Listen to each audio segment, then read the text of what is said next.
sa isang tao na makapag-ayuno na kahit isang araw lang sa ikasiyam na araw sa buwan ng Julhizza, o di kaya ito ang tinatawag natin na Yawmu Arafah. Ito yung ikasiyam na araw sa buwan ng Julhizza na pinag-aayunuhan natin.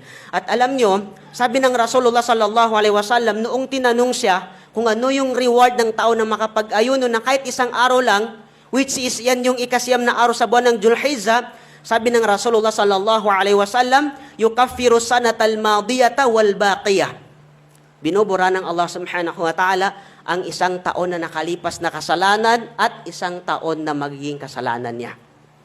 Ibig sabihin, 1 year in the past at 1 year in the future. So ang total nun ay 2 taon na kasalanan na ginawa ng tao ay buburahin ng Allah subhanahu wa ta'ala dahil sa kanyang pag-aayuno ng isang araw lamang sa ikasiyam na araw sa buwan ng Julhizza. So, wag natin palampasin yung pagpapatawad, yung forgiveness ng Allah subhanahu wa ta'ala sa atin. Sa loob ng isang araw na magtiis ka, mag-fasting ka, ay makakamit mo ang 2 taon na kapatawaran ng Allah subhanahu wa ta'ala sa iyo. Sinasabi ng mga ulama natin, kung kaya ng isang tao, mas mainam na pag-ayunuhan mo yung siyam na araw.